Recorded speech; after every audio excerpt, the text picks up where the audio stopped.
जब आप मेरी बात करते हैं कि मैं आज की राजनीति में क्या हूँ, तो मैं अपने आप को जब डिफाइन करता हूँ, मैं बहुत स्पेसिफिकली डिफाइन करता हूँ। ओके। मैं वोटों की सियासत नहीं करता हूँ, मैं धर्म में फर्क नहीं करता हूँ, मैं समाज को बांटता नहीं हूँ, और मेरी ये बिल्कुल क्लियर आइडियोलॉजी है कि अगर मुझे मेरा हिंदू साथी कोई किसी प्रोग्राम में बुलाएगा, मंदिर में बुलाएगा, गुरुद्वारे में बुलाएगा, चर्च में बुलाएगा, मैं बेखौफ होकर जाता हूँ, बेखौफ होकर बोलता हूँ। मैं लोग सेक्युलर कहते हैं कि हम सेक्युलर हैं जी। मेरी सेक्युलरिज्म की धारणा यही नहीं है कि हिंदू मेरे ईद पे तो घर आए, उसकी तो बड़ी मेरी तमन्ना है कि सारे हिंदू साथी ईद मिलने के लिए मेरे घर पे जाए। सेक्युलरिज्म की मेरी परिभाषा है कि अगर वो मेरे घर आए तो ये मेरी भी जिम्मेदारी बनती है कि ईद हो, जन्माष्टमी हो, होली हो, तो मैं उसमें जाके शिरकत करूं। मैं इस चीज से ना कभी पहले घबराया हूं ना अब घबराता हूं। जब भगवान राम वनवास के लिए गए थे तो उनका स्वागत वन देवी ने किया था। तो वन देवी ने भगवान राम से पूछा कि आप वन में आए हैं और आप भगवान श्री राम हैं, तो मैं आपके लिए क्या कर सकती हूँ। कुछ चीजें समाजवादी और कांग्रेस ने मिलके कुछ बेहतर की होगी। अच्छा। तो ये it's a basket of mix and match. जो रिजल्ट्स आए वो रिजल्ट्स कभी बीजेपी ने भी उम्मीद नहीं की थी कि इस तरह के रिजल्ट्स आएंगे बीजेपी के द्वारा, लेकिन बीजेपी को पता था कि लॉस होगा। बीजेपी यहाँ पे अपने प्राइम पोजीशन पे थी, अब इसे ऊपर तो जाने से नहीं थी। सही बात है। तो या तो मेंटेन करती या नीचे आती। बिल्कुल। तो उनको पता था। आपने कहा जी कांग्रेस ये करती है, समाजवादी ये करती है, बीजेपी ये करती है, पिट हम रहे हैं। अच्छा रे कोई पिट तो मुसलमान रहा है, पिटेंगे हम। हमें मुख्यमंत्री नहीं बनना है। हम 14, 16, 17% जितने भी हैं, हम ना तो किसी की सरकार हिला सकते और ना किसी की सरकार गिरा सकते। हम तो सहारा है। पिट तो हम रहे हैं। कांग्रेस ने क्या किया, समाजवादी ने क्या किया, बीजेपी ने क्या किया, क्योंकि मेरी जिम्मेदारी बनी।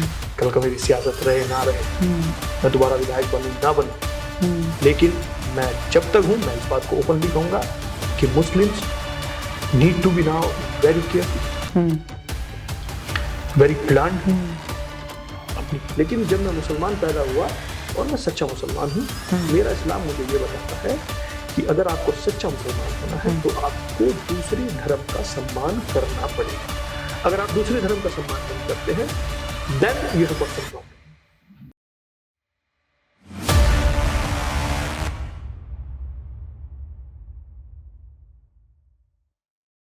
नमस्कार, आप सभी का स्वागत है विचार विमर्श पर। मैं हूं आपकी होस्ट एंड दोस्त कुंचन भंडारी। आज के इस बातचीत में हमारे साथ एक ऐसे नेता जुड़ चुके हैं जो जनता की नब्ज और प्रगति के वादे को बेखूबी से समझते हैं। ये उत्तर प्रदेश राजनीति के महत्वपूर्ण चेहरे हैं और उसी के साथ साथ इन्होंने जब से राजनीति में अपना कदम आजमाया है, अपना पैर आजमाया है, तब से समाजवादी पार्टी के प्रमुख सदस्य भी बन चुके हैं। इनका नाम है श्री शाहनवाज खान जी। आज के इस बातचीत में हम जन सेवा और समाज सेवा से संबंधित इनसे कुछ प्रश्न पूछने वाले हैं। कैसे इन्होंने राजनीति में अपना कदम आजमाया, कैसे वो राजनीति में आए, इनका दृष्टिकोण क्या है और उसी के साथ साथ क्या क्या चुनौतियों का सामना इनको करना पड़ा।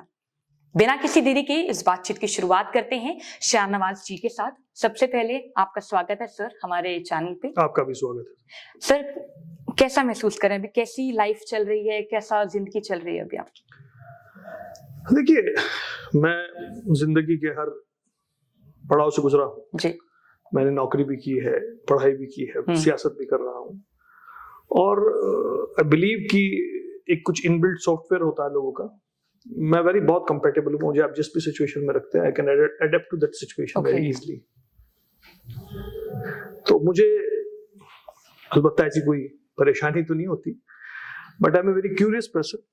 मैं चीजों की जिज्ञासा रहती है मुझे जानने की, पढ़ने की, समझने की, और जिस फील्ड में भी मैं रहता हूँ, ये मेरी कोशिश रहती है कि जो भी मैं काम कर रहा हूँ, I put all my effort into it, and I am not the person जो बहुत ज्यादा परेशान होता है रिजल्ट्स के लिए। मैं उस पर ज्यादा नहीं, मैं यकीन रखता हूँ जो होगा वो हो जाएगा, वो एक अलग चीज है। लेकिन अलबत्ता मैं कोशिश रहती है कि आपको you should give your best effort. उसके बाद कामयाबी या उसके रिजल्ट्स जो आएंगे उस पर बहुत ज्यादा वरी नहीं करना चाहिए। मतलब मेहनत पर आप विश्वास रखते हैं रिजल्ट से ज्यादा। हमेशा से यही मेरी हमेशा से जिंदगी में, जब मैंने नौकरी की, जब मैं यहाँ से विदेश पढ़ने के लिए गया, ऑल दोस टाइम मैं उसमें बड़ा कॉन्फिडेंट हूँ कि मैं अपनी तरफ से बेस्ट एफर्ट करता हूँ। बहुत खूब सर प्रश्नों की शायद गिनती कम पड़ जाएगी आपसे बातचीत करने के लिए, लेकिन हम आपकी जर्नी के बारे में जाने उससे पहले एक प्रश्न जो आप सभी जो ऑडियंस देख रहे हैं वो आपसे पूछना चाहते हैं कि शाहनवाज खान जी आज की राजनीति में क्या है, हम आपसे ये जानना चाहते हैं। देखिए, जब आप मेरी बात करते हैं कि मैं आज की राजनीति में क्या हूं, तो मैं अपने आप को जब डिफाइन करता हूं, मैं बहुत स्पेसिफिकली डिफाइन करता हूं। ओके।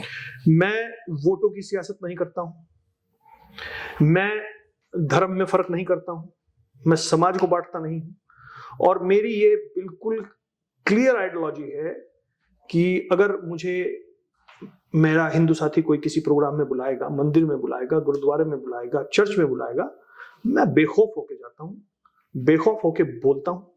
मैं, लोग सेक्युलर कहते हैं कि हम सेक्युलर हैं जी। मेरी सेक्युलरिज्म की धारणा यही नहीं है कि हिंदू मेरे ईद पे तो घर आए, उसकी तो बड़ी मेरी तमन्ना है कि सारे हिंदू साथी ईद मिलने के लिए मेरे घर पे जाएं। सेक्युलरिज्म की मेरी परिभाषा है कि अगर वो मेरे घर आए तो ये मेरी भी जिम्मेदारी बनती है कि जब ईद हो, जन्माष्टमी हो, होली हो, तो मैं उसमें जाके शिरकत करूं। मैं इस चीज से ना कभी पहले घबराया हूं ना अब घबराता हूं। आज की जो सियासत चल रही है जी, उस सियासत में भी मैं, जो मेरे हिंदू साथी हैं, जो मुझे जहां बुलाते हैं, मैं पहला सियासी आदमी हूंगा कि जितनी भी सरकारी मीटिंग्स होती हैं, अमूमन एक ट्रेंड बना हुआ है कि विपक्ष के विधायक सांसद नहीं जाते जी। मैं, हमारे यहां से मेयर डॉक्टर अजय बने थे जी। जब उनका शपथ ग्रहण समारोह हुआ, वो बीजेपी से थे, लेकिन मुझको इनविटेशन था एज ए विधायक, मैं शपथ ग्रहण समारोह में स्टेज पे था, आप थे। जितनी मीटिंग्स होती हैं जिसमें माननीय मुख्यमंत्री योगी जी उसको एड्रेस करते हैं या कोई भी करता है, जो मीटिंग्स में जिसपे मेरे पास निमंत्रण आता है जी, मैं उस मीटिंग में, कलेक्ट्रेट में जाता हूं। और इसके पीछे मेरी वजह बहुत साफ है। Those meetings are not a party meetings. वो मीटिंग्स होती हैं जिसमें पॉलिसीज के पता चलता है, जिसमें उनकी अच्छाइयां, पॉलिसीज की बुराइयां पता चलता है। आपको मौका मिलता है जनता की बात वहां तक पहुंचाने का, प्लस आपको उन पॉलिसीज का पता चलता है। अगर उनके बारे में आपको मालूमात ही नहीं होगी जी, तो आप पब्लिक डोमेन में जाके क्या तो समझा पाएंगे, क्या कह पाएंगे। मैं हमेशा से एक बात में यकीन करता हूं, चुनाव होता है, चुनाव में कोई ना कोई एक आदमी मुख्यमंत्री बनेगा, दो तो नहीं बन सकते जी। जब वो मुख्यमंत्री बन गया, एक सरकार जिसको लोगों ने चुना है वो चुनी गई जी, तो हमारा एज ए विपक्ष जो रोल होना चाहिए वो क्वांटिटिव होना चाहिए, क्वालिटेटिव होना चाहिए। जहां हम गलत चीजों का पे प्रहार करें, कटाक्ष करें, अगर कोई अच्छी चीज हो रही है तो उसको, उसके लिए सरकार की तारीफ भी करनी चाहिए। दिक्कत ये आ गई है कि पक्ष और विपक्ष की जो नरेशन है वो ये है कि अगर मैं विपक्ष हूं तो मेरा काम है बस मुखालफत करना, मैं हर चीज की मुखालफत करूंगा, कमियां निकालना, कमी निकालना, जहां कमी है वहां कमी निकालिए, और जहां बात सही है वहां उसको सही बोलिए। मेरे यहां सहारनपुर में माननीय मुख्यमंत्री या बीजेपी की सरकार में एक यूनिवर्सिटी आई, यूनिवर्सिटी का नाम माशा कुमरी देवी के नाम से रखा गया है जी।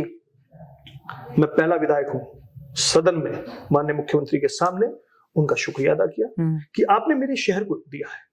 अब इसको बहुत लोग ऐसे देख सकते हैं कि अरे भाई तुम तो समाजवादी पार्टी में हो, तुम उनका शुक्रिया अदा क्यों कर रहे हो। अगर मेरे शहर में यूनिवर्सिटी आई है तो किसी एक व्यक्ति विशेष को फायदा नहीं होगा, सही बात है, किसी एक जात को नहीं फायदा होगा, किसी एक बिरादरी को फायदा। जब एक यूनिवर्सिटी आती है तो वो अपने साथ बहुत सारा बिजनेस लाती है, एजुकेशन लाती है, एजुकेशन हब बनता है। जिस दिन से यूनिवर्सिटी हमारे यहाँ बनी है, we have got now KFC, we have got cafeterias, we have got restaurants, क्योंकि रेस्टोरेंट्स में यंग क्राउड जाएगा। यंग क्राउड कहाँ होगा? कॉलेजेस में, स्कूल्स में, यूनिवर्सिटीज में जी। ये एक बिजनेस, एक सिस्टम होता है। तो मैं इस चीज में यकीन रखता हूं। मैं ना हिंदू में, ना मुसलमान में, ना सिख में, ना ईसाई में, मैं कोई फर्क नहीं करता हूं। आप सोशल मीडिया पे मेरी फोटो देखिए, मेरे मंदिरों के भी फोटो मिलेंगे, मेरी मस्जिदों के भी मिलेंगे, मेरे दारुल उलूम के भी मिलेंगे, मेरे गुरुद्वारे के भी मिलेंगे। दैट्स फाइन, क्योंकि मेरा जिस मजहब से मैं आता हूँ, ये मेरी चॉइस तो नहीं थी कि मैं मुसलमान पैदा हुआ। लेकिन जब मैं मुसलमान पैदा हुआ और मैं सच्चा मुसलमान हूँ, मेरा इस्लाम मुझे ये बताता है कि अगर आपको सच्चा मुसलमान होना है तो आपको दूसरे धर्म का सम्मान करना पड़ेगा। अगर आप दूसरे धर्म का सम्मान नहीं करते हैं, then you have got some problem, और वो आप अपनी चेक करें।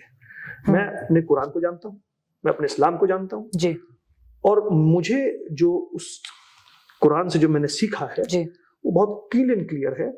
मेरे लिए जब मैं किसी की मदद करता हूँ, चाहे छुपा के चाहे ओपनली, मैं फर्क नहीं कर सकता।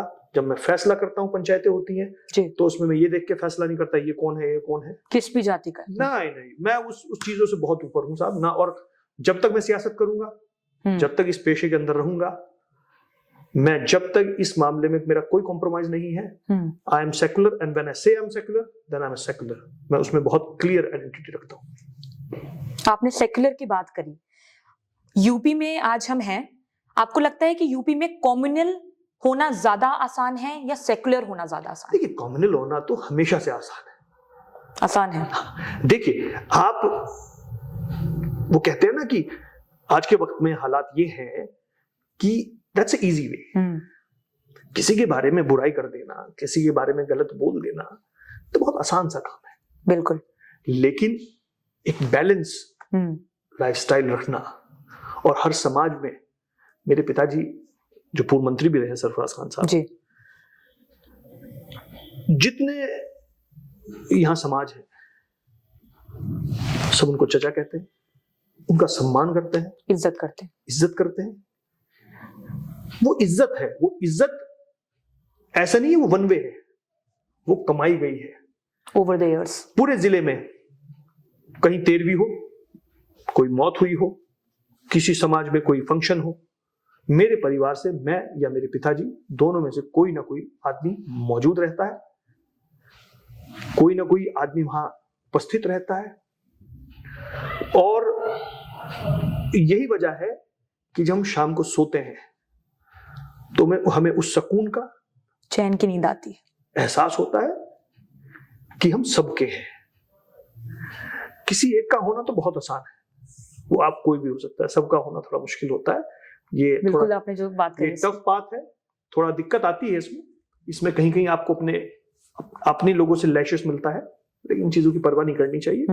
जो सही है वो सही है, वो आज भी सही है, कल भी सही है, और आने वाले वक्त में भी सही रहेगा, हमेशा सही रहेगा। बहुत खूब सर, हमने आपकी जर्नी के बारे में बात करी, आपकी राजनीति की जो यात्रा है, आपकी राजनीति का सफर सहारनपुर से शुरू हुआ। क्या आपको लगता है कि आज भी स्थानीय मुद्दे जो होते हैं वो बड़े राजनीतिक एजेंडा में दब जाते हैं, उनसे दब जाते हैं, अगर हम बात करें स्थानीय मुद्दों की? देखिए, मैं जब से विधायक बना हूं, मेरी कोशिश रहती है कि अगर आप मेरे प्रश्न भी देखेंगे जो मैं अपने सत्रों में लगाता हूं जी, मेरी उनमें हमेशा आपको लोकल जो मेरे मुद्दे हैं, आपको उसमें उसकी परछाई दिखेगी। लोकल जैसे कि हमारे यहाँ पे एजुकेशन सिस्टम जी, हमारे यहाँ की मेडिकल फैसिलिटीज सहारनपुर में, हमारे यहाँ शेख उल हिंद मेडिकल कॉलेज बना है जी, हम उसकी हमेशा से आवाज उठाते रहे कि उसमें कुछ बेहतराई होनी चाहिए ताकि लोगों को चंडीगढ़ या देहरादून ना जाना जी। उसके अलावा किसानों से रिलेटेड मैटर, चाहे तो वो गन्ने का भुगतान हो, चाहे लकड़ी कटान में लोगों को परेशानी करना हो जी, या जो हमारा पॉपुलर जो हमारे यहाँ पे पैदावार होती है, हमारे पॉपुलर सारा यहाँ से ट्रांसपोर्ट होता है यमुनानगर, चाहे वो बात हो जी, चाहे हमारे यहाँ का एजुकेशन सिस्टम हो, और चाहे हमारे यहाँ पर वो छोटे छोटे मुद्दे जो कि एक आम जनमानस से जुड़े हैं। अब जैसे रिसेंटली हमने और सांसद महोदय ने भी मां शाकुंभरी देवी का मुद्दा संसद में भी उठाया और लखनऊ में भी उठाया जी। हमारे यहाँ पे एक बाईपास बन रहा है जो कि रिंग रोड के नाम से जाना जाता है। कहाँ पर बाईपास बन रहा है? ये चारों तरफ बन रहा है, शहर के चारों तरफ। अच्छा। लेकिन वो किसी कारणवश बेहट रोड पे आके रुक गया और बेहट रोड से देहरादून रोड की कनेक्टिविटी नहीं हो पाई। मैं खुद माननीय मुख्यमंत्री से मिला, मैंने और सांसद महोदय ने दोनों उन बातों को उठाया और ऊपर वाले की बहुत हमारे ऊपर मेहर रही कि अब उसका प्रपोजल आ गया है और उसको बेहट रोड से और देहरादून रोड तक कनेक्ट किया जाएगा, विच मीन्स कि वो प्रॉपर रिंग रोड की शक्ल फिर वो रिंग रोड लगेगा। तो इस तरह के मुद्दे मेरी हमेशा से कोशिश रहती है कि उन मुद्दों को उठाया जाए। और दूसरा, मैं एक चीज में और भी यकीन रखता हूं, संवाद। विधायक सिर्फ इस काम के लिए नहीं होता है कि उसको सड़क बनानी है, नाली बनानी है जी। मैं अपनी जेब से नहीं बना रहा हूं, सरकार पैसे दे रही है, मुझे सिर्फ ये बताना है कि यहां बनेगी और यहां बनेगी। मेरा उसमें कोई चमत्कार नहीं है, मेरा उसका कोई कॉन्ट्रीब्यूशन नहीं है जी। What I do is basically, मैं लोगों से डिस्कस करता हूं, जो उनके मुद्दे होते हैं उन्हें अधिकारियों तक हम पहुंचाते हैं जी डेली। क्योंकि जिस हिंदुस्तान के अंदर एक आदत है कि एमपी और एमएलए बनने के बाद एक बैगेज आ जाता है शोल्डर्स पे। बैगेज किस तरह का बैगेज? दैट वीआईपी कल्चर से जो हम घिरे रहते हैं जी, कि विधायक जी शादी में जाएंगे तो टेबल लगेगी तो ही वो खाना खाएंगे, जब उनके साथ जाएंगे तो उनके साथ 2 गाड़ियां कम से कम हो, ये होता है, 3-4 लोग बैठे हों, गनर उतरेंगे, वो जाएंगे। ये कल्चर से मैं थोड़ा सा बहुत ज्यादा उसको पसंद नहीं करता, अवॉइड करते हैं। मैं स्कूटर पे भी चला जाता हूँ, मैं अपनी बेटी को शाम को स्कूटर पे घुमाने भी लेके जाता हूँ। मैं सुबह ही 5 बजे उठता हूँ, 5:30 बजे मैं स्टेडियम में होता हूँ। वहां मैं ना विधायक हूँ ना मैं कुछ हूँ, मैं एज ए स्पोर्ट्समैन हूँ। मेरा जो भाव रहता है वो भी एकदम स्पोर्ट्समैन जैसा रहता है। मैं वहां अपने अंदर जो विधायकी का बैगेज है मैं उसको कभी कैरी नहीं करता हूं, क्योंकि जब वो आप कैरी करेंगे तो आपके व्यवहार में फर्क आएगा जी। मैं इस चीज में यकीन रखता हूं कि जिस शहर से मैं आता हूं, जब मैं इस शहर में मौजूद हूं और मैं स्टेज पे बैठा हूं और मेरा कोई सीनियर, मेरा कोई बड़ा, मेरे पिताजी का कोई दोस्त जिनके आगे मैं बड़ा हूं, जिन्होंने मुझे बड़े होते हुए देखा है, अगर वो स्टेज पे आ गए, उनके लिए कुर्सी नहीं है, तो अगर मैं वीआईपी कल्चर और विधायकी वाले बैगेज को कैरी करूंगा तो मैं उस कुर्सी से नहीं उठूंगा। लेकिन मैं यकीन रखता हूं कि अगर कोई मेरा बड़े स्टेज पे आ गया, भले ही विधायक होगा, लेकिन मेरे जो संस्कार मुझे मेरे घर से मिले हैं, मेरी जिम्मेदारी बनती है कि मैं उस कुर्सी को छोड़ूं, भले ही मैं विधायक हूं, लेकिन जो मेरा बड़ा स्टेज पे आ गया है, जिसके पास बैठने के लिए कुर्सी, उसको मैं कुर्सी दूं। बहुत खूबसूरत तस्वीर होगी कि मैं उसको बिठाऊं और उसके पीछे, कंधों के पीछे मैं खड़ा हूं, राइट, तो वो खूबसूरत तस्वीर होगी। ये मेरा वर्किंग स्टाइल भी है, इसी तरह से मैं जीवन जीता हूं, उसमें मुझे मजा आता है। बिल्कुल सर, आपने बात करी कि जो स्थानीय मुद्दे होते हैं, जो जनता की दिक्कतें होती हैं, उनके लिए अगर आप चाहते हैं कि करें तो पैसा सरकार देती है, राइट। अभी हाल ही में केस आता है मुकेश चंद्राकर जी का, अगर आपको पता होगा उसके बारे में, तो उसमें उन्होंने एक रोड स्कैम को एक्सपोज किया। वो एक इंडिपेंडेंट जर्नलिस्ट बनकर उन्होंने एक्सपोज किया, लेकिन उसके बाद ये कहा, उनकी तरफ से कहा गया कि पैसे दिए गए, करीबन करोड़ों में पैसे दिए गए, लेकिन उसके बाद भी वो रोड को रिपेयर नहीं करा गया। वहां पर छत्तीसगढ़ डिप्यूटी जो सीएम जी हैं विजय शर्मा जी के द्वारा ये कहा जाता है कि सुरेश चंद्राकर जी, जो एक्यूज्ड माने जा रहे हैं इस केस में, वो कांग्रेस लीडर थे, लेकिन अब उन्होंने रिसेंटली में बीजेपी पार्टी को ज्वाइन कर लिया है। तो यहाँ पर एक हमारा माइंडसेट ये दिखता है कि कहीं ना कहीं उन्होंने प्रश्न उठाया सरकार पर, और सरकार ने कहीं ना कहीं उनको दबाने का काम किया और कहीं ना कहीं उनको उनके साथ शोषण करने में, जो भी हम कह सकते हैं, उनको परेशानी दी। आपको लगता है कि कहीं ना कहीं इसमें पार्टी का हाथ है, चाहे वो बीजेपी हो या चाहे वो कांग्रेस? देखिए, मैं जो आपने सवाल किया है इसके कई जवाब है जी। देखिए, जिसने गलत किया वो कभी नहीं कहेगा मैंने गलत किया है, सही बात है। इसमें सारी पूरी जो मुकेश जी वाली जो कहानी है, इसमें आप सिर्फ एक बिंदु पे ध्यान रखें, क्या उस सड़क में घपला हुआ है या नहीं हुआ। आपको क्या लगता है? देखिए, मैं obviously I haven't got the records, मुझे वहां का नहीं पता है, वो तो टेक्निकल टीम ही बता पाएगी, राइट। अगर वहां घपला हुआ है तो बस फिर छोड़ दीजिए किसकी पार्टी नहीं। अच्छा, अगर घपला हुआ है तो घपला हुआ है। इसमें दिक्कत क्या है कि अगर घपला हुआ है, अज्यूम कर लीजिए घपला हुआ है जी, अब बात हो रही है डिप्टी की, कांग्रेस की, बीजेपी की और मुकेश की, घपला तो गया साइड में, पॉलिटिक्स पे बात आ गई, घपला तो छुप गया जी। तो मसला ये है कि मुद्दे पे रहना चाहिए। अगर कोई घपला हुआ है वो घपला हुआ है, चाहे वो किसी की सरकार हो, उसमें कितना बड़ा आदमी हो, कितना बड़ा नेता हो, जब घपला हुआ है तो घपला हुआ है जी। सर, जैसे आपने कहा कि कहीं ना कहीं पॉलिटिक्स पे बात आके अटक चुकी है यहाँ पे, कि बीजेपी, कांग्रेस, जो भी आजकल न्यूज में बातचीत चल रही है, लेकिन मीडिया को चौथा पिलर माना जाता है डेमोक्रेसी का, राइट। और अभी हम देखें रेस्टर प्रोटेस्ट भी हुआ था कुछ साल पहले, जहां पे बीजेपी के नेता पर ही शोषण या जो भी आरोप लगाए गए थे उन पर, और उस पर कोई भी कार्यवाही इतनी स्ट्रिक्ट हमें नहीं दिखी रूलिंग पार्टी की तरफ से।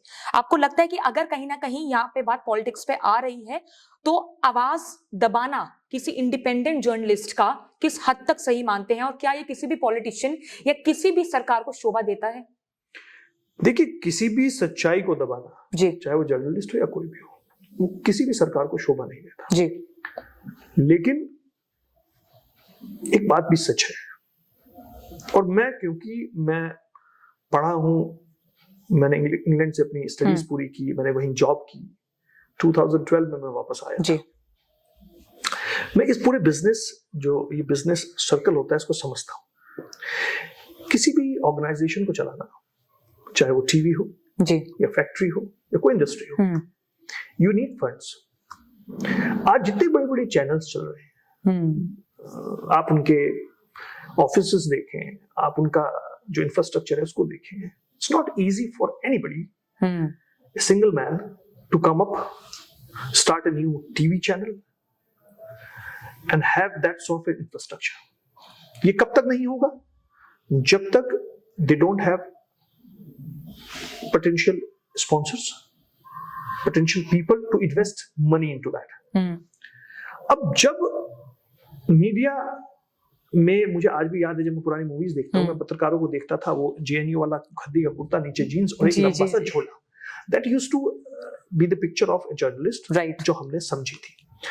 अब दिक्कत ये हो गई, जितने बड़े चैनल से जिनको आवाज उठानी चाहिए, जो अभी आपने कहा कि एक पिलर है, दिक्कत है कि दाल में काला है, नहीं उठाते हैं, वो नहीं उठा पाते। अगर उठाते हैं तो वो बहुत फिल्टर्ड होती है न्यूज। ये तो बहुत अच्छी बात है कि we have now digital media, right, जैसे आप लोग ये कर रहे हैं जी, एटलीस्ट मुझे उम्मीद है कि जो मैं बोल रहा हूँ जू का तो दिखा दिया जाएगा। जी, जी, डिजिटल मीडिया पे we have freelancer news reporters जो अपना काम बखूबी कर रहे हैं, ईमानदारी से कर रहे हैं, और ऐसा भी नहीं है, लेकिन वो कहते हैं ना कि एक मछली तालाब को गंदा करती है, तो ये कहीं ना कहीं उसमें हम भी हैं, मीडिया भी है, जुडिशरी भी है, जी, सब है, सबको इंट्रोस्पेक्शन करना चाहिए। वो कहते हैं ना कि ये मुल्क रहेगा तो हम रहेंगे, अगर ये मुल्क ही ना रहा तो फिर हम ना रहेंगे, आप ना रहेंगे। ये सबसे, हम सबसे ऊपर ये मुल्क है, इस मुल्क को बचना जरूरी है।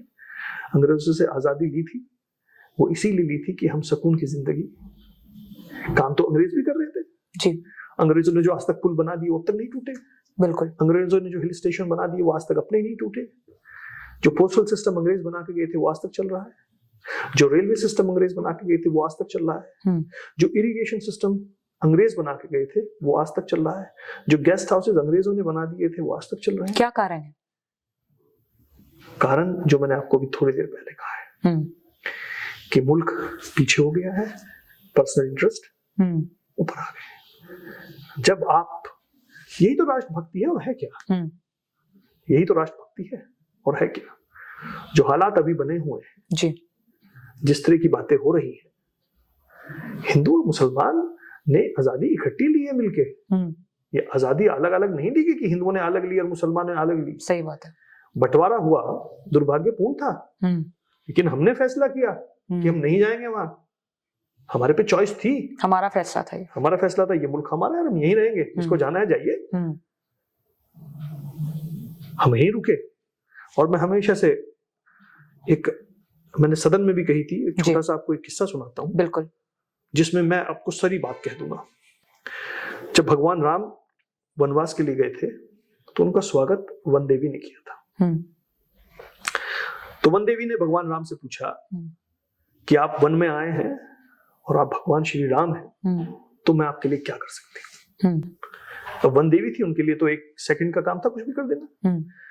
तो भगवान राम ने जवाब दिया कि मैं यहाँ वनवास में आया हूँ, मुझे कोई आराम, कोई आपसे फैसिलिटी नहीं चाहिए जी। लेकिन वन देवी थी, वो चाह रही थी मैं कुछ ना कुछ करूं। तो भगवान राम ने उनका दिल रखने के लिए कहा कि अच्छा, अगर कुछ करना चाहती हैं आप मेरे लिए, तो आप ये कीजिए कि जिस रास्ते से मैं चल के आया हूं, आप उस रास्ते से सारे पत्थर, सारे कांटे, सब हटा दीजिए और पूरे रास्ते को मलमल कर दीजिए। अच्छा। तो वन देवी ने चुटकी में वो कर दिया, लेकिन वन देवी के मन में एक जिज्ञासा बनी रही जी। तो भगवान राम से उन्होंने कहा कि भगवान राम, आपने जो कहा वो मैंने किया, लेकिन मैं आपसे एक सवाल करना चाहती हूँ, वो ये कि इस रास्ते पे अब आप जाएंगे नहीं, अब तो आप वनवास में हैं, आप वापस इस पे नहीं जाना, तो इस रास्ते को क्यों ठीक कराया आपने वैसे? तो इसका जो जवाब भगवान राम ने दिया वो आज की परिभाषा में बिल्कुल सटीक बैठता है। भगवान राम ने जवाब दिया कि वन देवी, मैं तो आ गया, लेकिन मेरा भाई भरत मुझे ढूंढता हुआ इसी रास्ते से आएगा, उसको कोई दिक्कत ना हो जाए। तो आज के परिप्रेक्ष्य में अगर हिंदू राम है तो हम उनके छोटे भाई भरत हैं, अगर उनके रहते हमें कोई दिक्कत हो रही है तो फिर रामराज नहीं है। बिल्कुल, ये है परिप्रेक्ष्य, और इसी खूबसूरती को मैं ढूंढता हूं, और यही खूबसूरती जब तक जीवन है मैं इसी खूबसूरती के साथ जीऊंगा। ना मुझे किसी हिंदू साथी से कोई दिक्कत, जितना स्नेह मुझे मिलता है मैं सौभाग्यशाली हूं, मैं अभी आवाज दूं, मेरे जितने हिंदू साथी हैं हर तरीके से मेरे साथ खड़े हैं। विश्वास है आपको? पूरा विश्वास, अपने से ज्यादा विश्वास, इतना यकीन रखता हूं उन पे मैं। सुबह 5 बजे मेरी जितनी शुरुआत होती है ना, वो मेरे सब हिंदू दोस्तों के साथ ही शुरुआत होती है। हम सुबह ही चाय पीते हैं बैठ के एक जगह, अपनी चीजें डिस्कस करते हैं, किसी के साथ कोई परेशानी आ जाए तो वहां जाके उसके लिए खड़े होते हैं, और यही जीवन है साहब, यही जीना चाहिए। सियासत है, चलेगी, चलती रहेगी, आती रहेगी, वोटों के लिए कहानियां बनाई जाएंगी, सुनाई जाएंगी, दिखाई जाएंगी, लेकिन जो वो कहते हैं ना कि आप दूसरों की परवाह न करें, आप अपना तो सिस्टम ठीक करें। हमारा अपना सिस्टम ठीक है, हम खुश हैं। जैसे भारत में कहा जाता है कि भारत एक लौता देश है जहां पर हर जाति के लोग साथ मिलकर रहते हैं। नहीं, साथी के दोस्त भी रहते हैं। और मैं आज आपको एक और बात बताता हूं जी। 80% यहाँ हिंदू रहते हैं। 80%? 80%। 16 के करीब मुस्लिम है, बाकी क्रिश्चियंस है वगैरह और है। अगर हिंदू सेकुलर ना होता ना तो 80 है। हिंदू सेकुलर है, इस मुल्क का हिंदू सेकुलर था, है और रहेगा। वो 80% हैं, वो सेकुलर थे, तो आज हम यहां खुशहाल हैं जी। मुल्क और भी हैं बराबर में, देखिए हालात क्या हो रहे हैं। वो सेकुलर थे तो हम हैं, हम खुश हैं। ये जो चल रहा है आजकल, ये वक्ती तौर की चीजें होती हैं। ये कहते हैं ना कि ये वो फ्लेवर है जो बीच बीच में आता रहता है ना, जब आप कोई चीज खाते हैं तो बीच बीच में एक फ्लेवर आता रहता है। ये जिंदगी के वो फ्लेवर हैं जो बीच बीच में आते हैं। अच्छा। जब सियासत आपके अपने रिश्तों को इतना कमजोर कर दी है, लेकिन आप रुकिए। मैं कहता हूं लोगों से, लोग कहते हैं अब क्या होगा जी, ये तो बड़ा बहुत हालात खराब हो गए हैं। मैंने कहा रुकिए, ये रिश्ते फिर इन पे हावी होंगे, फिर दिन बेहतर होंगे, फिर वही खुशियां होंगी, वही तालमेल होगा। आज सुबह मेरा कोई इंटरव्यू ले रहा था यहाँ पे जी, कोई न्यूज चैनल से थे, वो मेरे पूछ रहे थे अगर आपको कुंभ में इनवाइट किया गया तो आप जाएंगे जी? मैंने कहा 50 किलोमीटर पहले से पाबंदी कर दी है कि कोई मुसलमान नहीं जा सकता। अच्छा। सरकार के आदेश है कि 50 किलोमीटर से अंदर कोई मुस्लिम नहीं जा सकता, चाहे वो कोई नेता हो या पॉलिटिक्स से। नेता नहीं, अगर कोई टैक्सी ड्राइवर है वो भी नहीं जा सकता। ये सरकार के आदेश है। मुझे इन्वाइट करे, मैं सबसे पहले जाऊंगा। करे तो मुझे इन्वाइट। अच्छा, करते नहीं है? अरे मुझे करो इन्वाइट। अरे मैं हूं तो मैं भी मुसलमान। अच्छा। I am proud to be a Muslim, but before that I am proud to be an Indian. मैं तो तैयार हो जाने के लिए, इन्वाइट तो करें, पाबंदी लगा दी। ऑपोजिशन पार्टी में सबके साथ पाबंदी लगाई है क्या है? नहीं, एज ए मुस्लिम पाबंदी लगाई। अच्छा, एज ए मुस्लिम लगाई जी जी, जो हमें टीवी चैनलों से सबसे सुनने को मिल रहा है। I haven't seen the order, but ऐसा बताया गया कि नो एंट्री। और अगर बीजेपी में कोई मुसलमान नेता है तो उसके साथ क्या रहेगा? मुझे तो पता नहीं उनके क्या उनके साथ कौन सा रवैया होगा। हो सकता है वो भी वहां मुहाजिर हो, क्या पता चला। सही बात कर रहे हैं। वापिस हम आ जाते हैं समाजवादी पार्टी की तरफ। तो समाजवादी के नेताओं के बीच आपको एक सशक्त आवाज के रूप में देखा जाता है, लोग देखते हैं आपको, लेकिन विपक्ष अक्सर आपके जो दल है उन पर उनके वादों को निभाने से चूकने का आरोप लगाती है। मैं आपको बताती हूँ, कुछ मैं इंस्टेंसेस बताती हूँ कि बीएसपी ने समाजवादी पार्टी पर आरोप लगाया कि उन्होंने आधे भी promises, even half of the promises भी उन्होंने election manifesto during the 2012 state elections पूरे नहीं करे। दिनकर जी ने कहा कि incident of atrocities on Dalit and Muslim rise हो गई ड्यूरिंग द एसपी टाइम, जब समाजवादी पार्टी रूल में थी। तो क्या आपको लगता है कि समाजवादी पार्टी, क्या आप मानते हैं समाजवादी पार्टी में होने के नाते कि समाजवादी पार्टी अपने वादे या अपने जो मैनिफेस्टो में लिखे होती हैं प्रॉमिसेस वो नहीं निभाते हैं? क्या कहना है? जब समाजवादी सरकार जी बीएसपी रेजिम के बाद सत्ता में आई थी जी, तो बहुत बदतर हालात में ये स्टेट अखिलेश जी को दिया गया था। अच्छा, कौन से साल के बात कर रहे हैं? जब सरकार बीएसपी की जब सरकार के बाद पहली बार 2012 के बाद जब सरकार आई और मुख्यमंत्री अखिलेश जी बने, उस वक्त में सरकारी खजाना और जो पूरा सिस्टम था वो चरमराया गया था। जी, अखिलेश जी मुख्यमंत्री बने और उस पूरे टेन्योर में, और ये मैं बात इसलिए नहीं कर रहा हूं कि मैं समाजवादी से हूं। अच्छा, जो अगली मैं बात कहूंगा वो मेरे ख्याल से हो सकता है मेरी पार्टी को भी बुरी लग जाए। अच्छा, लेकिन अखिलेश जी ने उस पूरे टेन्योर में पूरा रिवाइव किया। ये जितने हाईवेज आपको दिख रहे हैं, बिजली के जितने कारखाने दिख रहे हैं, ये जितनी हेल्पलाइन शुरू हुई, वुमेन एम्पावरमेंट के ऊपर जो काम हुआ, स्पेसिफिकली यूपी की बात कर रहा हूं, वो अखिलेश जी ने बखूबी किया। और इवन बीजेपी की सरकार आने के बाद भी बहुत सारे उद्घाटन वही होते रहे जो अखिलेश जी के काम में टाइम में शुरू हुए थे। अच्छा। लखनऊ में मेट्रो भी उसी वक्त आई। सरकारें, मैंने फिर कहा है, सरकारें आएंगी और जाएंगी। इस सरकार ने बहुत कुछ अच्छे काम किए, हमारी सरकार ने बहुत कुछ अच्छे काम किए थे, लेकिन जिस तरह की सियासत में मैं यकीन रखता हूं या जो पॉलिटिक्स मुझे पसंद है, वो ये पसंद है जो आपने जो किया आपने अच्छा, बहुत अच्छा, जो कमी रह गई है अब इन पे ध्यान दिया जाए। जो चीज अखिलेश जी ने छोड़ दिया आप पूरी करिए, जो आप छोड़ देंगे वो आने वाली सरकारें पूरी करेंगी। जी, देश, प्रदेश और जनता पहले होनी चाहिए। मेरी आपकी दुश्मनी चलती रहेगी जी, मेरी आपकी अदावत चलती रहेगी, वो अपनी जगह है, लेकिन जो चीजें होती हैं, और मैंने फिर आपको बताया कि वादे जो होते हैं पॉलिटिक्स में, बहुत वादे हो जाया करते थे, वो लोग बहुत चीजें कह देते हैं जी, सभी वादे पूरे नहीं होते। 15 लाख भी किसी के अकाउंट में नहीं आए। वो एक किस्सा हम पढ़ रहे थे फेसबुक पे, एक बहुत बूढ़ी औरत थी जी, उसका आखिरी वक्त आ गया, तीनों बेटों को बुलाया कि बेटे मैं जाने वाली हूँ, लेकिन मैंने एक खजाना था जो तुमको नहीं बताया, वो मैं आज बता रही हूँ कि जो नीचे वाला कमरा है उसमें मेरी अलमारी में, मेरे लॉकर में खजाना रखा है, आपस में तीनों भाई बांट लेना, लड़ना मत। माता जी की डेथ हो गई, तीनों भाई भागे भागे गए अलमारी के अंदर, अलमारी खोली, लॉकर खोला तो उसमें से एक पर्ची निकली। अच्छा, पढ़ा कि मोदी जी 15 लाख रुपए भेजेंगे, तीनों आराम से आपस में बांट लेना। और 15 लाख कभी आई नहीं, उन्हें कभी आई नहीं।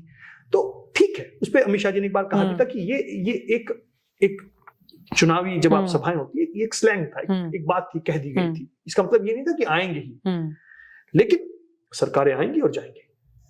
हर सरकार अपने हिसाब से बहुत अच्छा काम करती है, कुछ चीजें खराब होती हैं, और मेरा मानना है कि जो चीजें खराब होती हैं आप उसका विरोध करें, जो अच्छी होती है उसकी तारीफ करें, तभी आप इस मुल्क को आगे ले जा पाएंगे। और अगर पैर खींचने पे ही लगे रहेंगे साहब, तो फिर मुल्क तो वहीं का वहीं रह जाएगा ना। हो सकता है मेरा पर्सनल एजेंडा पूरा हो जाए, मैं पर्सनल पैसे कमा लूं, लेकिन देश आगे नहीं जा पाएगा। अपने देश और अपने प्रदेश के लिए जो भी आप बेटर कर सकते हैं ताकि आप तरक्की करें और आपका जो इमेज है इंटरनेशनली और सब जगह, वो एक पोटेंशियल डेवलपमेंट देश की तरह देखा जाना चाहिए, तभी इन्वेस्टमेंट आएगा। पोटेंशियल एंड पॉजिटिव, एक चेंज जुड़ी हुई है। अब आप विद इन इंडिया भी ईज ऑफ बिजनेस हर स्टेट में डिफरेंट है, हर स्टेट में डिफरेंट है। बांग्लादेश बहुत बाद में आजाद हुआ जी, रिसेंटली बांग्लादेश की जो इकोनॉमी है वो हमें मुकाबला दे रही थी। रीजन व्हाई, आज के वक्त में यू गो एनीवेयर, मैं पूरा यूरोप ट्रैवल किया है, मैंने पूरा इंडिया घूमा। अच्छा, you go anywhere, you go to next, कपड़ा उठाइए मेड इन बांग्लादेश। अच्छा, यू गो टू ज़ारा, कपड़ा उठाइए made in Bangladesh. You go to H&M, You go to any of the shops and you will find जो कपड़े बने हुए मेड इन बांग्लादेश. अच्छा. Reason why? उन्होंने they are calling you for investing. उनके मुल्क में आप आए, इन्वेस्ट करें, आप जगह लें. अगर एक इंडस्ट्रियल एस्टेट बना हुआ है, आपने वहां जगह लेनी चाहिए कि मैं यहाँ पे कपड़े की फैक्ट्री लगूंगा. ठीक है. You don't have to go anywhere. उसी इंडस्ट्रियल एस्टेट में के अंदर एक ऑफिस होगा जहां पे सारा पेपर वर्क, चाहे वो इलेक्ट्रिसिटी हो, चाहे आपका वो टैक्स हो, पेपर हो, जो भी चीज है वो एक ऑफिस से वो वहीं पे पूरी होंगी. आपको कहीं जाने की जरूरत नहीं है. दैट्स अ सिंगल विंडो जो हम बोलते हैं. You're talking about Bangladesh. वो होती है. एंड बाय द टाइम जब तक आपकी फैक्ट्री तैयार होगी, they will give you temporary shed कि आप काम इतने यहाँ शुरू कर दीजिए. व्हाई? अब लोग वहां जाके इन्वेस्ट कर रहे हैं क्योंकि ईज ऑफ बिजनेस. आप विद इन आप इंडिया में आ जाएं, हर स्टेट में ईज ऑफ बिजनेस अलग है. हमारे यहाँ भी बहुत अभी कोशिश की गई, हमने सरकार ने इन्वेस्टर समिट किया, सब कुछ किया. देखिए, पैसा लगाने वाला जो आदमी होता है ना, वो ये समझता है कि सबसे पहले मेरा पैसा सेफ हो. मैं जहां जा रहा हूं मेरा पैसा सेफ हो, सही जगह लगे. सही जगह. तो मेरे ख्याल से उन चीजों पे बात होनी चाहिए. ये सब चीजें और चीजें हैं, चलती रहेंगी, इनके कोई महत्व नहीं है. समाजवादी भी आएगी, कांग्रेस भी आएगी, बीजेपी भी आएंगी और चली जाएंगी. और मैम 60% लोग वो सेम ही लोग होते हैं जो शिफ्ट होते रहते हैं. कभी कांग्रेस में होते हैं. अच्छा. जो नेता लोग हैं. अच्छा, नेता लोग. ये जितने बीजेपी में अभी पहले कांग्रेस में नहीं थे. अच्छा. आप सिंधिया जी की बात कर लीजिए, जी. आप जितिन जी की बात कर लीजिए, और बहुत सारे हैं, बहुत सारे नाम ले दूंगा. ये तो मैं रिसेंटली वाले बता दिए आपको. जी. कल कांग्रेस की सरकार आ जाएगी, तो यही 60% लोग आपको इधर दिखेंगे. ये तो वो कहते हैं कौन सा गेम है वो चेयर वाला, जो रिवॉल्विंग चेयर वाला जो गेम है, ये वो वाला गेम है. 60% वो चेहरे हमेशा हर सरकार में दिखेंगे आपको. उनकी शिफ्टिंग हो जाती है. अपनी पार्टी को लेकर वो ट्रस्टवर्दी नहीं है क्या? मतलब क्या दिक्कत है? एक सिस्टम है. अच्छा. सिस्टम है. आप दिन में 4 शादी अटेंड कर लीजिए एक ही शहर में. 20% लोग आपको हर शादी में मिलेंगे. अच्छा.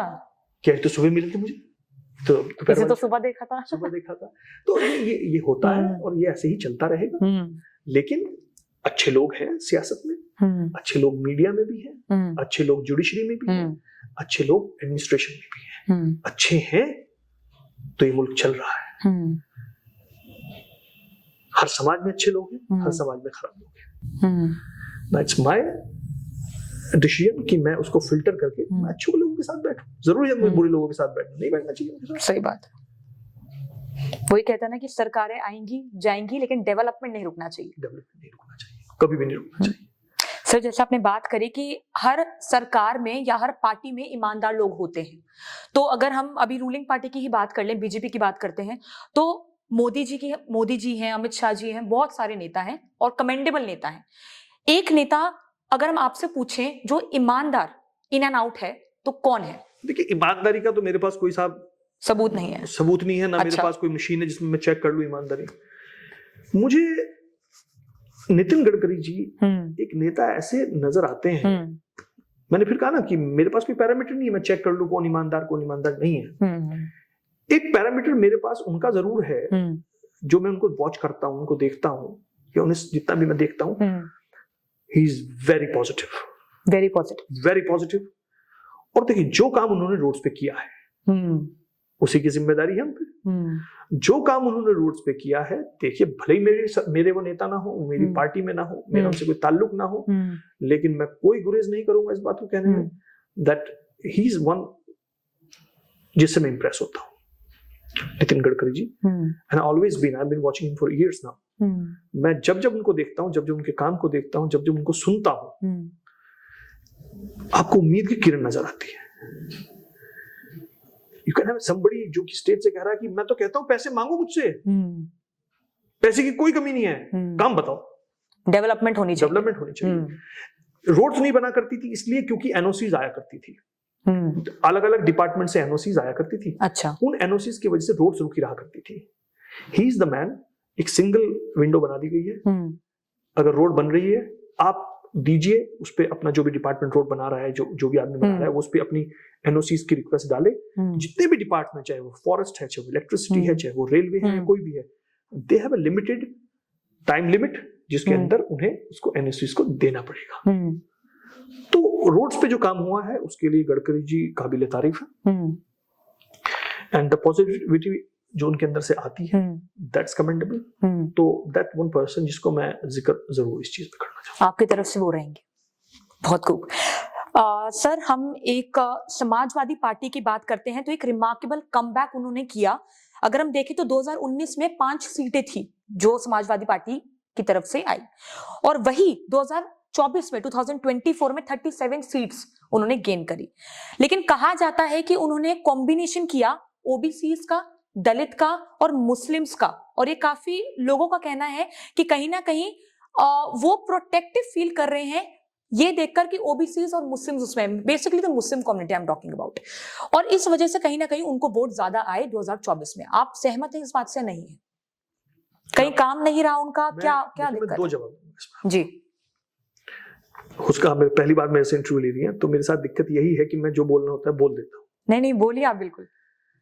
जब 2 पहलवान दंगल में चुनाव लड़ते हैं जी, जो कुश्ती लड़ते हैं जी, तो ये जरूरी नहीं कि एक पहलवान के सही दाव की वजह से ही वो जीता है, दूसरे पहलवान के गलत दाव की वजह से भी दूसरा आदमी जीत जाता है। तो जब ये चुनाव आता है, चुनाव में कुछ गलतियां बीजेपी से रही होगी, कोई नैरेटिव ऐसा सेट हुआ होगा, कुछ चीजें समाजवादी और कांग्रेस ने मिलके कुछ बेहतर की होगी। अच्छा, तो ये it's a basket of a mix and match. जो रिजल्ट्स आए वो रिजल्ट्स कभी बीजेपी ने भी उम्मीद नहीं की थी कि इस तरह के रिजल्ट्स आएंगे बीजेपी के द्वारा। लेकिन बीजेपी को पता था कि लॉस होगा।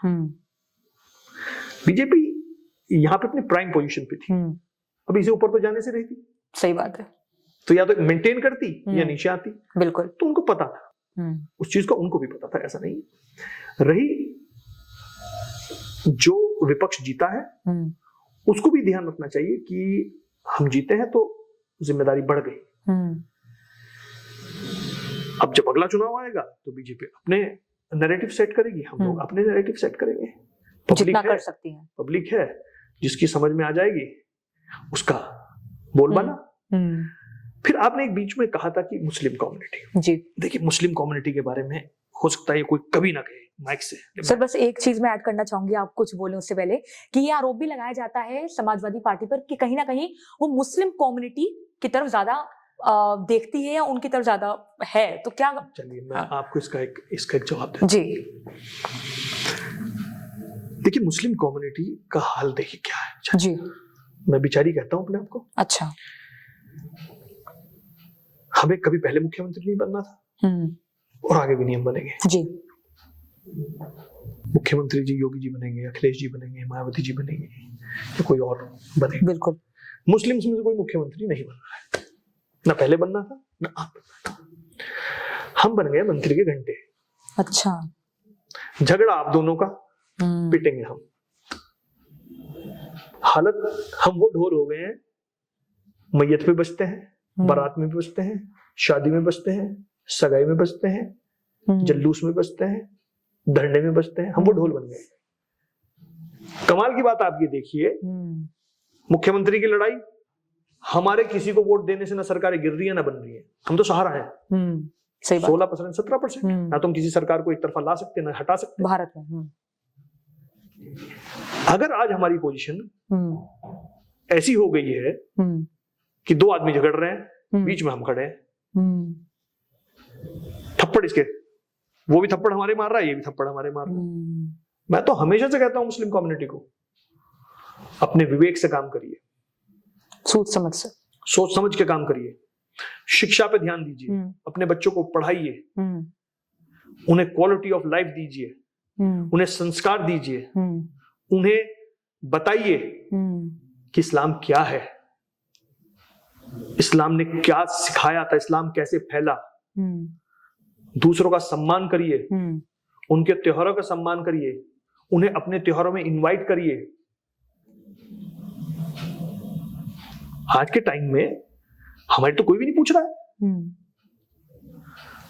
भाई आपने अभी कह दिया कि समाजवादी की नजर हमारी तरफ सही रहती है या कांग्रेस की नजर हमारी तरफ सही रहती है या किसकी खराब रहती है। जी, किसी की सरकार हुई, मुसलमान की जो स्थिति है वो बद से बदतर होती जा रही है आज के समय पे।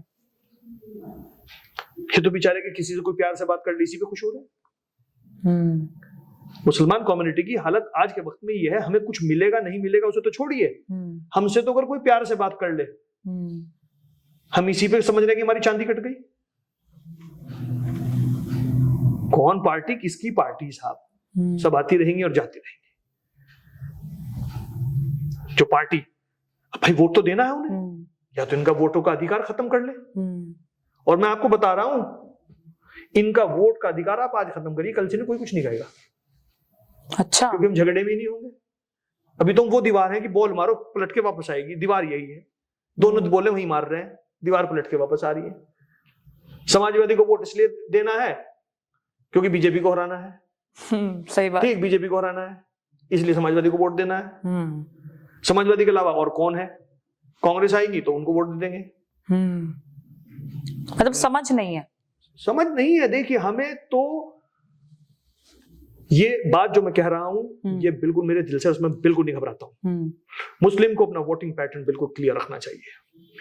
जो अच्छा आदमी है उसको वोट दें, पार्टी कोई भी हो, जिसने काम किया हो। ये मैं एज ए मुसलमान बात कर रहा हूं, जिसने काम किया हो, चाहे वो हिंदू साथी भी हो, जो काम कर रहा है आप उसको वोट दीजिए। अगर आप इस मुल्क के अंदर सस्टेन करना चाहते हैं और ग्रो करना चाहते हैं, किसी के बंधुआ मजदूर मत बनिए। जो आदमी अच्छा उसको वोट दीजिए, वरना ढोल बन गए हो। जो आएगा बज हम ही रहे हैं, किसे मुख्यमंत्री बनना है किसे नहीं, में बज हम रहे हैं। ये हालात है।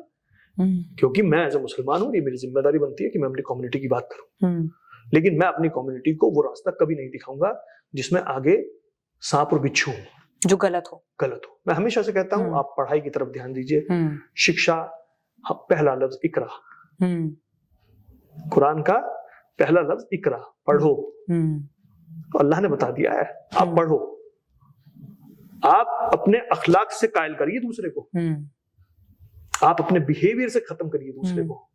लड़के, कोई जंग नहीं जीती गई, जंगें हुई हैं, कोई रिजल्ट नहीं आया। आपका जो व्यवहार है, आपका जो अखलाक है, समाज में आपको वही अलग दिखाएगा।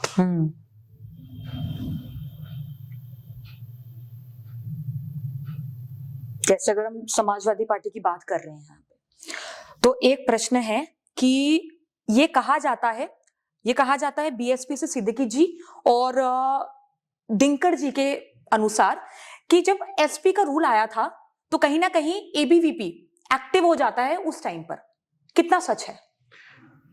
देखिए, ये जो बातें हैं ना, ये जो नरेशंस हैं जी, हर सरकार में अलग अलग नरेशंस चलती है जी। मैं, अगर आप मुझसे इन ऑल बात कर रहे हैं जी, हर सरकार में कोई ना कोई ज्यादा हावी हो जाता है, कोई कम हावी हो जाता है। ये सरकारें आती, मैंने फिर कहा ना, ये चलता रहेगा। अभी कुछ और हावी है, अभी कोई और बातें चल रही है जी, उन बातों को कह के भी कोई फायदा नहीं। मैं कह रहा हूं कि अगर एक अधिकारी, हमारे यहाँ जिलाधिकारी है, अगर वो अच्छा काम कर रहे हैं तो वो अच्छा काम कर रहे हैं जी। अगर वो अच्छा काम नहीं कर रहे हैं,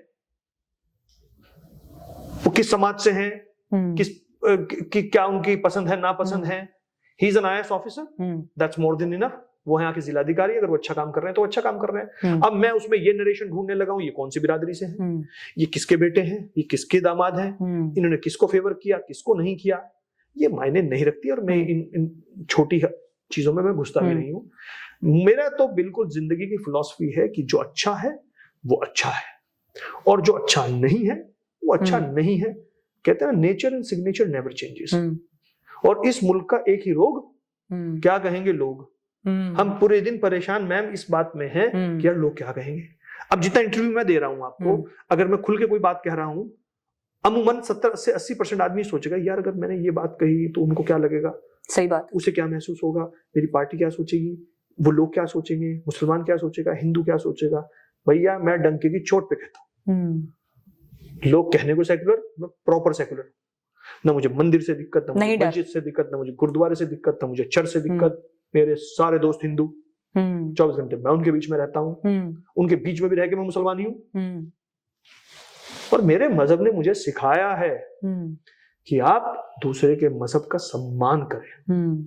रब्बुल आलमीन वो सारे आलम का रब है। अगर मेरा पड़ोसी हिंदू है और वो परेशान है तो ये मेरी जिम्मेदारी बनती है कि मैं सबसे पहले अपने भाई से भी पहले उसके जाके आंसू पहुंचूं। बिल्कुल सही बात। ये मेरी जिम्मेदारी बनती है। अभी मैंने कहा ना, अगर वो राम है ना तो हम भरत हैं। ये अब उनकी जिम्मेदारी, बड़े भाई की जिम्मेदारी बनती है कि छोटे भाई का ख्याल रखें। सर, हम पार्टीज की बात कर रहे हैं, यूपी में आज हम बैठे हैं। योगी जी, एक प्रश्न मैं पूछूंगी, लेकिन उससे पहले आपसे मैं पूछना चाहूंगी कि योगी जी जब से आए हैं उन्होंने क्रिमिनल रेट जो है, ये कहा जाता है कि उन्होंने क्रिमिनल रेट काफी कम कर दिया है। योगी जी पर क्या कहना है?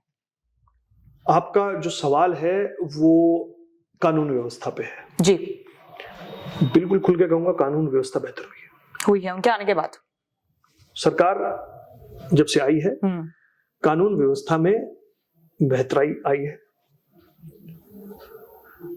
लेकिन इसी के साथ मैं एक चीज और भी जोड़ूंगा जी। ऑब्वियसली योगी जी ने कुछ बेहतर काम किए होंगे, उस पर कुछ वर्क किया होगा जी, कुछ पॉलिसीज बनाई होंगी। बिल्कुल। तो क्रिमिनल जो एक्टिविटीज होती है उसमें गिरावट आई है। कहीं कहीं ये भी देखा गया है कि कुछ केसेस दर्ज नहीं होते। नहीं होते। लेकिन मैं उन छुटपुट इंसिडेंट्स को अगर छोड़ दूं, और वो मैंने भी कहा था कि किसी ने कोई अच्छा काम किया तो उसको अप्रिशिएट करना चाहिए। बिल्कुल।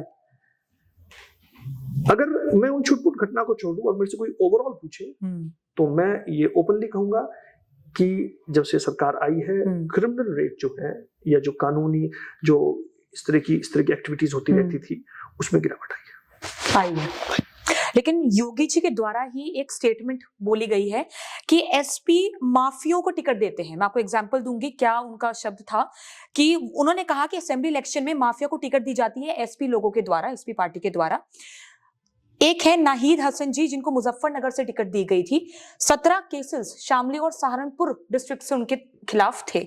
वहीं अगर हम बात करें मदान भैया, जो लॉनी असेंबली कॉन्स्टिट्यूएंसी से जिनको टिकट दी गई, 31 रजिस्टर्ड अगेंस्ट हिम केसेस थे जो 1982 से लेकर 2021 तक, जिसमें कि हम मर्डर के केसेस भी इंक्लूड हैं। और उसी के साथ हम एक और नाम ले लेते हैं, यूनुस जी, जिनके खिलाफ 23 क्रिमिनल केसेस हैं, जो बुलंद शहर कॉन्स्टिट्यूएंसी जिनको टिकट दी गई थी। सहमत हैं आप? देखिए, माफिया को टिकट दी जाती है एसपी के द्वारा। अब मैंने फिर वही बात कही आपसे कि आप ये तो लिस्ट आपने निकाल ली जी, बीजेपी में उनकी भी लिस्ट निकलवा लीजिए। सब करते हैं, मैं ये नहीं कह रही हूँ, लेकिन एसपी की बात मैंने अभी क्या जी जी जी, मैंने आपसे क्या कहा, मैं दूसरे की कमी बताऊंगा, वो मेरी कमी बताएगा जी। ठीक है, सरकार है, मैं तो देखिए एक मैं छोटे से एक एग्जांपल दूंगा, आप उस बात से मेरी पूरी बात को समझ। बिल्कुल। अभी आधार ये जो अस्पताल में जो फ्री इलाज सरकार की तरफ से एक फैसिलिटी आई, बिल्कुल, कि आप अपना रजिस्ट्रेशन कराएं और आपको हॉस्पिटल्स में फ्री इलाज जी। बहुत बेहतरीन पॉलिसी है, बहुत अच्छी योजना है। लेकिन उसमें एक मानक है, क्या, कि अगर आपके फैमिली में 6 से ज्यादा लोग हैं तो आपका नहीं बनेगा। अगर आपके यूनिट्स 6 से ज्यादा हैं तो आपका वो कार्ड नहीं बन सकता। एक तरफ हम बात कर रहे हैं कि हमें पॉपुलेशन कंट्रोल करनी चाहिए, बिल्कुल, मतलब 6 से ज्यादा आप, हाँ सॉरी मैं इसको चेंज करूंगा, आपका कार्ड जब भी बन सकता है जब आपकी फैमिली में 6 से ज्यादा लोग हो। अच्छा, हाँ। एक तरफ हम बात कर रहे हैं पॉपुलेशन कंट्रोल की, बिल्कुल, और हम उधर बढ़ावा दे रहे हैं कि आप में 6 से परिवार में 6 से ज्यादा लोग हैं तो आपका वो कार्ड बनेगा। इसी तरीके से आ जाइए टिकट्स के ऊपर जी। सरकारें हैं, कानून बनाइए ना भाई, ऐसे सख्त कानून होना चाहिए, इसके सख्त कानून बना दीजिए। चर्चा हुई थी बीच में, जिसके 2 से ज्यादा बच्चे होंगे उसको टिकट नहीं दिया जाएगा जी, मत दीजिए।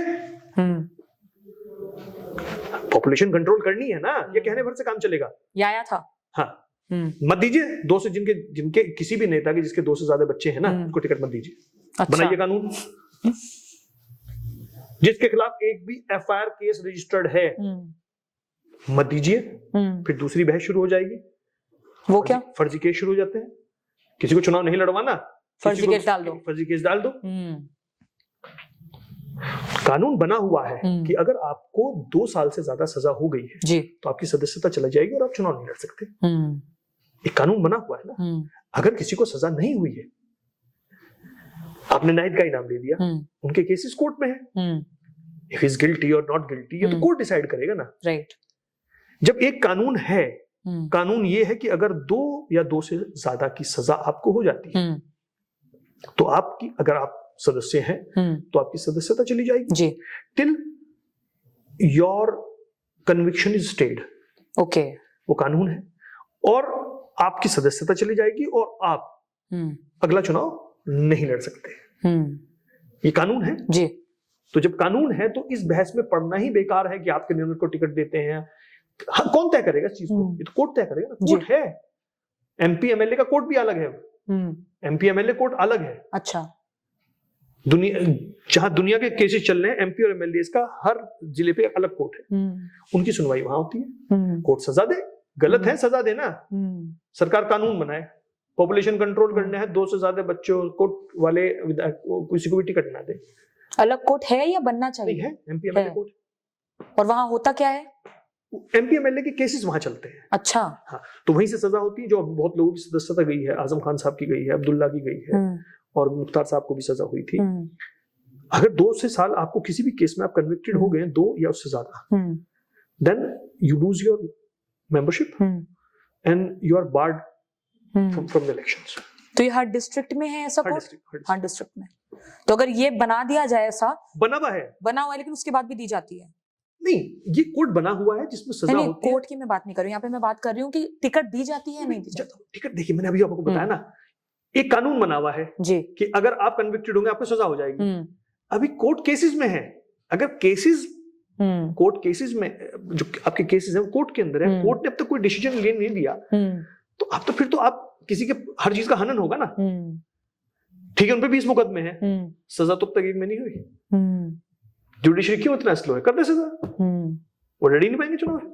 रेप केसेस को अब 10-20 साल तक खींचा जाता है। वो सिस्टम को देखिए ना आप इंस्टेड ऑफ आप जब टिकट लेने आप लायक ही नहीं होंगे तो कौन सी पार्टी दे पाएगी? कौन सी दे पाएगी? भाई एक दूसरे पे ब्लेम लगा रहे हैं। आप कानून बना दीजिए ना, कानून से बड़ी कोई चीज नहीं होती। आप कानून बनाइए, सख्त कानून बना दीजिए, तब नहीं होगा। कल मैं गिल्टी हूँ तो मुझे टिकट नहीं मिलेगा, मेरे 2 से ज्यादा बच्चे हैं मुझे टिकट नहीं मिलेगा। बना दीजिए, पॉपुलेशन आर्गुमेंट पे कंट्रोल हो जाएगी। ये कानून आज नहीं है। नहीं है और होना चाहिए। क्यों नहीं होना चाहिए अगर पॉपुलेशन कंट्रोल करनी है? बिल्कुल सर, हम बिल्कुल अंतिम चरण पर पहुंचने वाले हैं इस बातचीत के, लेकिन उससे पहले शायद ये बातचीत हमारी पूरी नहीं हो पाएगी इस मुख्य प्रश्नों को पूछने के अलावा। 30 अक्टूबर का दिन था 1990, ठीक है, जब मुलायम सिंह यादव जी एसपी से उन्होंने ये ऑर्डर किया कि आप ओपन फायर कर दीजिए कार सेवक्स पर हेडिंग टू बाबरी मस्जिद जी। और कार सेवक्स आए थे on the call of VHP, RSS and BJP, ठीक है। करीबन जो रिपोर्ट आती है उसमें यह आता है कि 28 लोग वहां पर उन्होंने अपनी जान गंवा दी ओपन फायरिंग के दौरान। मुलायम सिंह यादव जी इसका जस्टिफाई करते हैं स्टेटमेंट को। वो ये कहते हैं कि वहां पे मुस्लिम जो थे वो आर्म्स लेके खड़े थे कि अगर यहाँ पे जो बाबरी मस्जिद का जो वहां पे कंट्रोवर्सी चल रही थी, जब राम मंदिर बना भी नहीं था, अगर यही खत्म हो जाएगा या यही नहीं रहेगा तो क्या पॉइंट है यहाँ पर रहने का। और उन्होंने इस पॉइंट को जस्टिफाई किया कि अगर नेशनल इंटीग्रिटी को बरकरार रखने के लिए कुछ और लोगों को मारना भी पड़ता तो भी ओपन फायरिंग होती। यहां पर सबसे पहला सवाल मेरा यह आपसे है कि चाहे कम्युनिटी कोई भी क्यों ना हो, जैसे मैंने बात करी आपसे कि भारत देश में हर एक कम्युनिटी के लोग रहते हैं, भाई भाई कहकर रहते हैं, चाहे कोई भी कम्युनिटी के लोग क्यों ना हो, open firing how is this justified? देखिए, जब आपने सवाल ये किया जी और आपने कहा मुलायम सिंह यादव जी, देखिए ये सवाल इस तरह से नहीं होना चाहिए कि as a Mulayam Singh Yadav, okay, as a chief minister of UP ji, उस वक्त में जो भी मुलायम सिंह यादव जी इस दुनिया में रहे, उनका जो भी फैसला था वो as a chief minister of UP था, मुलायम सिंह नहीं था। और जितना मेरी समझ है ये फैसले एक इंडिविजुअल आदमी नहीं ले सकता, पूरी एक सिस्टम है, एडमिनिस्ट्रेशन है, सरकारें में अधिकारी हैं, एलआईयू है, अधिकारी जो ऑन ग्राउंड है वो है, जो भी फैसला लिया होगा उस वक्त में उस सिचुएशन को देखते हुए वो सही और गलत के मायने बाद में कहीं निकल जाएंगे, लेकिन उस सिचुएशन में जो फैसला लिया होगा वो as a chief minister of UP लिया गया होगा। Mulayam Singh as an individual फैसला नहीं ले सकते, कलेक्टिव फैसला, वो कलेक्टिव फैसला रहा होगा और उस सिचुएशन में जो फैसला रहा होगा, मौत एक हो या 20 हो, मौत की तकलीफ होती है, चाहे वो इधर से मरे चाहे वो उधर से मरे। लेकिन लोगों का कहना ये है कि हिंदू पर वार किया गया। देखिए मैंने अभी आपको बताया ना, ये नैरेटिव जो क्रिएट करने का जो सिस्टम है ना, ये किया जा सकता है जी। इसमें आप 10,000 बार दे दें जी। अभी दुनिया भर आप सुनिए बुलडोजर चल रहे हैं, मुसलमानों के घर अटैक हो रहे हैं, मुसलमानों के अलावा किसी के नहीं हो रहे हैं, ये हो रहा है वो हो रहा है। ये मैंने बताया ना आपको, ये सियासत के अंदर होता क्या है कि नैरेटिव क्रिएट किया जाता है, वो नैरेटिव लोगों के दिमाग में सेट होता है, फिर वोटिंग पैटर्न बनता है। उस वक्त में जो मुलायम सिंह जी ने फैसला लिया था, उसकी सही और गलत ठहराने की ना अथॉरिटी मुझे है ना आपको है, किसी को नहीं। वो एज ए चीफ मिनिस्टर फैसला लिया गया था, वो एज ए कलेक्टिव फैसला लिया गया था। वो गलत सही सिचुएशनल है, हो सकता है आपको सही लग रहा हो सकता है मुझे गलत लग रहा हो, वो किसी को सही लग रहा हो किसी को गलत लग रहा हो, लेकिन उस बिंदु पे उस पॉइंट पे जो फैसला लिया गया था वो एज ए होल फैसला लिया गया होगा। मैं तो उस पोजीशन पे नहीं था कि मैं वहां मौजूद था। एक दूसरा, मैंने भी आपको एक दूसरी उसके बाद बात कही, मौत एक की हो या 10 की हो, हर जान हर बच्चा किसी ना किसी का लाल है जी। हर आदमी किसी ना किसी का परिवार का मुखिया है जी। मरे कोई भी, वो किसी जात से हो किसी बिरादरी से हो, उसकी तकलीफ होती है। हम यहाँ बैठे हैं, फिलिस्तीन में लोग मर रहे हैं, हम यहाँ बैठ के डिस्कस करते हैं बुरा हो रहा है, गाजा में बुरा हो रहा है। कुछ लोगों के हिसाब से वो ठीक हो रहा होगा, कुछ लोगों के हिसाब से वो गलत हो रहा होगा। तो it's a narrative, how it's affecting me and how it's affecting you, वो नैरेटिव सेट होता है। अब आप रास्ते में आप बहुत लोग देखते हैं एक्सीडेंट होता है, बहुत लोग गाड़ी से चले जाते हैं, बहुत कुछ लोग रुक जाते हैं, बहुत लोग वीडियो बनाने लग जाते हैं। सही बात है। अब ये 3 लोग हैं, अब इसमें से कौन गलत कौन सही? जो वीडियो बना रहा है उसके हिसाब से वो ठीक है, जो सीधा चला गया भाई मैं क्यों पढ़ूं पंगे में किसी का, कभी मुझे उलझा दे। सही बात है। जो रुक गया, नहीं भाई जाना चाहिए, ये इंसानियत है, मैं रुक के देखूंगा। तो मैंने कहा ना, ये जो पूरा मुल्क है, इसमें अच्छे बुरे पढ़े लिखे अनपढ़ सब हैं, ऐसे ही चलेगा। तो इट्स अ नैरेटिव, ये आपके लिए सही हो सकता है, मेरे लिए गलत हो सकता है, लेकिन जब मौत होती है तो उसकी तकलीफ होनी चाहिए, चाहे वो मेरा है या नहीं है, वो एक अलग चीज हो गई, लेकिन जब कोई मौत होती है तो उसकी तकलीफ होती है। सर, जैसे कि आपने कहा कि जो भी आपने इसका जस्टिफिकेशन दिया, चाहे वो राम भक्तों पर हो, कार सेवक पर हो, किसी पर भी हो, लेकिन एक पॉइंट था बीच में, जब राधिका खेरा जी जब वो अयोध्या जाती हैं दर्शन करने के लिए, तो कांग्रेस पार्टी के द्वारा, हम एसपी को छोड़ देते हैं, हम कांग्रेस पार्टी पर आते हैं, उनको काफी इंसल्ट करी जाती है, ह्यूमिलिएट करा जाता है। मैं नहीं कह रही हूं कि क्या रीजन हो सकता है, लेकिन रीजन दिखाया जा रहा है कि वो वहां गई तो इंसल्ट किया गया, वही जैसे आपने कहा पर्सपेक्टिव लोगों का। और वहीं योगी जी कहते हैं कि कांग्रेस और एसपी रामद्रोही हैं, उनके डीएनए में रामद्रोह है। और वहीं हम देखते हैं कि जब अयोध्या में बीजेपी हार गई और जब प्रसाद जी जीते, तो लोगों का कहना है कि उन्होंने एक बार भी जय श्री राम नहीं कहा वहां पर होने के बाद जब अयोध्या में वो बने। तो मेन मेरा क्वेश्चन आपसे यही रहेगा कि ये सब बातें जानने के बाद भी व्हाट इज, क्योंकि मैं शुरू में भी पूछना चाहती थी, अभी भी, why do you support SP, why are you in the party of SP? देखिए मैं एसपी में इसलिए हूं जी क्योंकि मेरे पिताजी एसपी में थे। मैं तो जब सियासत में आया हूं तो एसपी में आया हूं जी। एसपी की बहुत सारी चीजें मुझे पसंद है, जैसे डायनेमिक लीडर अखिलेश जी, इसमें कोई दो राय नहीं। अखिलेश जी ने सरकार को संभालने के बाद लास्ट के 3 इयर्स में जो काम किया है, कमेंडेबल, जबरदस्त काम किया है, इसमें कोई दो राय नहीं। इजिली अवेलेबल, आम लोगों की तरह जीवन है, अवेलेबल है, लोगों से मिलना जुलना, उनके साथ वो करना। He's got some qualities। Mulayam Singh है, जब थे उनमें एक अजीबोगरीब क्वालिटी थी। ये कहा जाता है कि जो उनके पास जाता था उसको लगता था मैं खास, और जो उसके गया लगता उसको लगता था मैं खास। वो सबका ख्याल रखते थे। हमारे पिताजी का एक्सीडेंट हो गया तो मुझे 20 फोन कर दिया रात को, तो they have that sort of behaviour, तो उसकी तारीफ होगी। मैंने अभी सरकार में कहा, भाई समाजवादी का विधायक होने के बाद मैं कह रहा हूं कि क्रिमिनल रेट में गिरावट आई है, तो कौन कह देगा इसे? कौन कह देगा? मैं कह रहा हूं, मैंने गडकरी जी की भी तारीफ की है, ये कौन सी बात आ गई? अभी आपने जो कहा है कि आपने कहा जी कांग्रेस ये करती है, समाजवादी ये करती है, बीजेपी ये करती है, पिट हम रहे हैं। अच्छा। करे कोई, पिट तो मुसलमान रहा है। अच्छा भाई सुनिए, झगड़ा तो उनका, पिटेंगे हम। हमें मुख्यमंत्री नहीं बनना है। हम 14, 16, 17% जितने भी हैं, हम ना तो किसी की सरकार ला सकते और ना किसी की सरकार गिरा सकते। हम तो सहारा है। पिट तो हम रहे हैं। कांग्रेस ने क्या किया, समाजवादी ने क्या किया, बीजेपी ने क्या किया, क्योंकि मेरी जिम्मेदारी बनती है।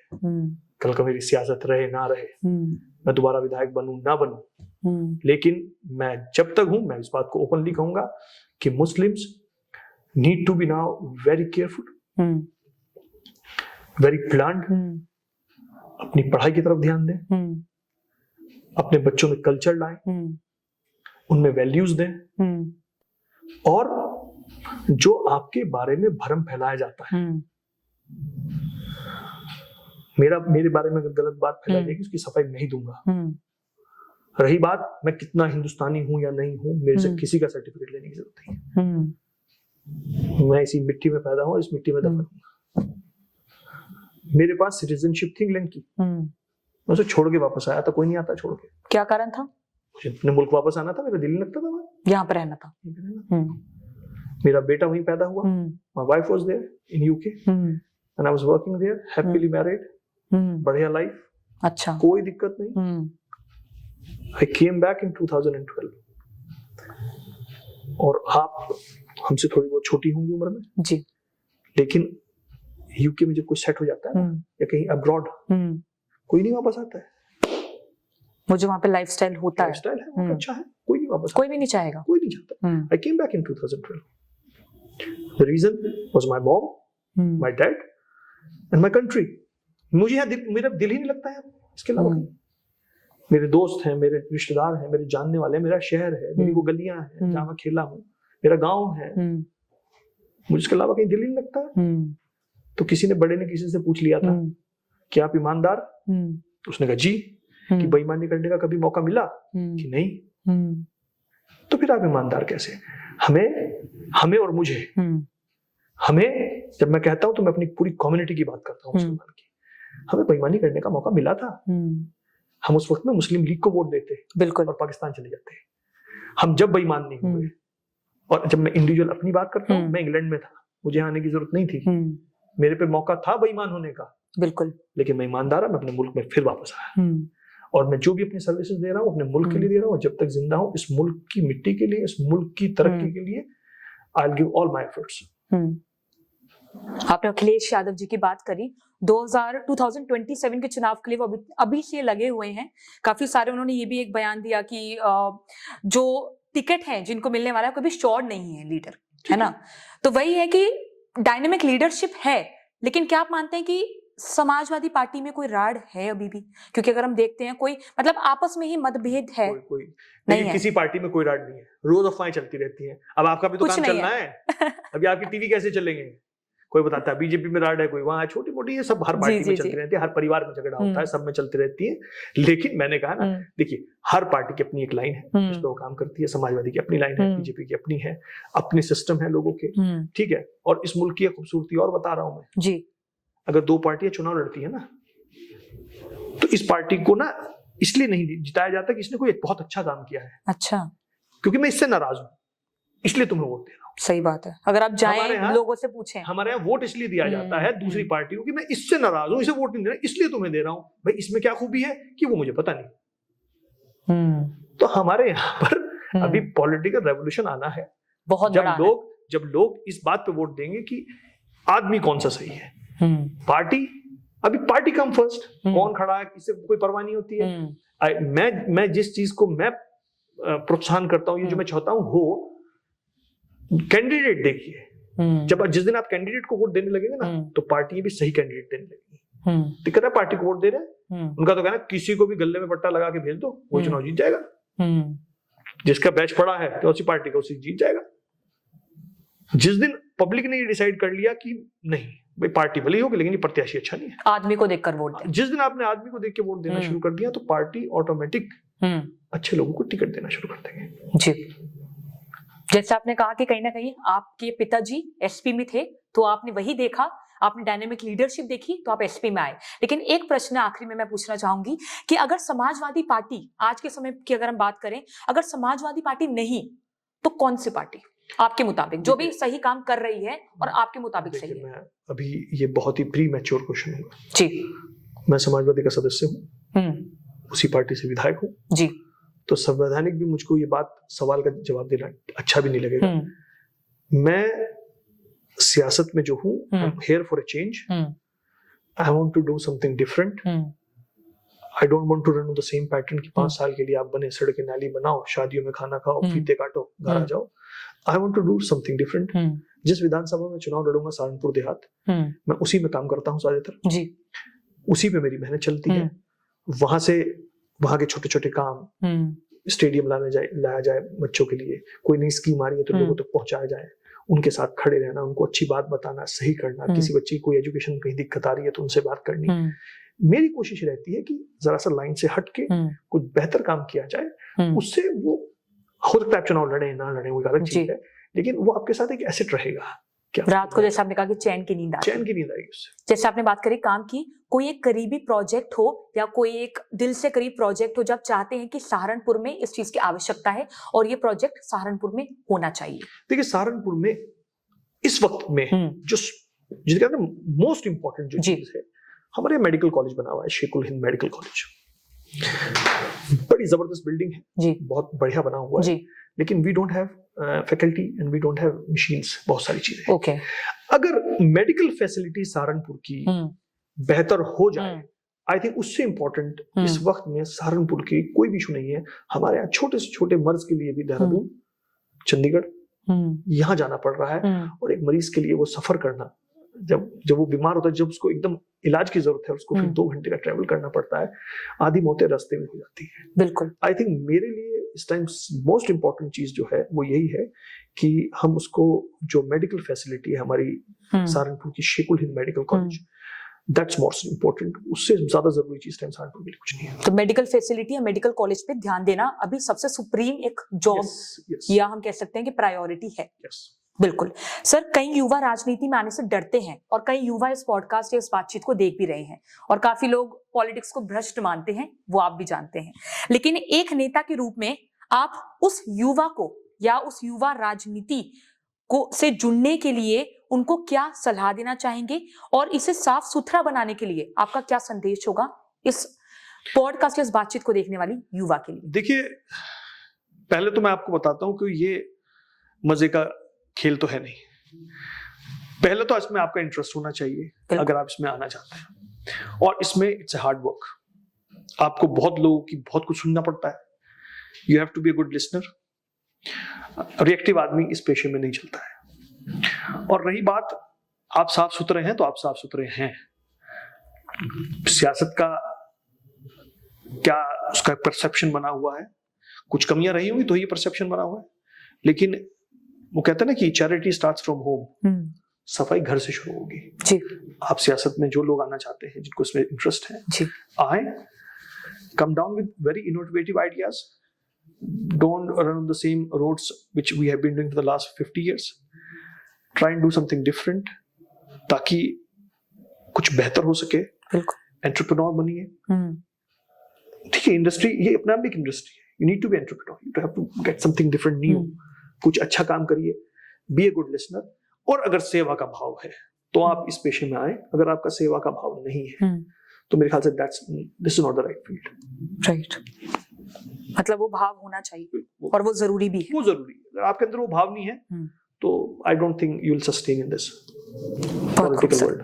बहुत खूब सर, इस पॉडकास्ट के जरिए, इस बातचीत के जरिए मुझे पर्सनली आपसे जानने का बहुत सारी चीजें ऐसी जानी जो शायद मुझे नहीं पता थी, और इस प्रेरणादायक चर्चा के लिए सबसे पहले आपका बहुत बहुत धन्यवाद कि आपने अपना समय निकालकर आपने हमें काफी अहम मुद्दों पर बातचीत करी, और हम आशा करेंगे कि आगे भी आपसे मिलने का मौका मिले। श्योर, और आपके मार्गदर्शन से जितनी प्रेरणा हमें मिल सकती है वो हमें मिले। बहुत बहुत धन्यवाद आपका। शाहनवाज खान जी के अनुभव, उनकी दृष्टिकोण और उनकी समाज को लेकर जो निष्ठा है, उसका भाव आज हमें इस बातचीत के द्वारा जानने को मिला। ना केवल सहारनपुर लेकिन यूपी की राजनीति के बारे में एक गहरी समझ ये नेता, ये व्यक्ति रखते हैं। और ऐसी काफी सारी बातें हैं, चाहे वो 30 अक्टूबर 1990 में जो कार सेवकों पर जो गोली चलाई गई उसके बारे में हमने इनसे जाना। जो एक मेंटालिटी है लोगों की कि एसपी केवल मुस्लिम कम्युनिटी की तरफ ज्यादा आकर्षित है, उसके बारे में आज हमने इनकी राय जानी। और ऐसी काफी सारी बातें हैं जो शायद अगर आप पूरा पॉडकास्ट नहीं देखेंगे, पूरी बातचीत को नहीं सुनेंगे, तो आपको जानने को नहीं मिलेंगी। आशा करते हैं कि इस पूरी बातचीत में आपको काफी सारे जो आपके सवाल हैं एक समाजवादी पार्टी के नेता से, उनका आपको उत्तर मिला होगा, उनका आपको आंसर मिला होगा। और अगर आपको ये बातचीत अच्छी लगी तो अपने दोस्तों और अपने परिवारगण के साथ इस बातचीत, इस पॉडकास्ट को शेयर करना ना भूलें। अगली बार मिलते हैं एक और नए गेस्ट के साथ, एक और नए व्यक्ति के साथ जो समाज में बदलाव लाने का काम कर रहे हैं। तब तक के लिए this is me, your dost and host Kunchan Mandari, signing out, and you are watching now exclusively Shahnawaz Khan ji on Vichar Vimarsh. धन्यवाद।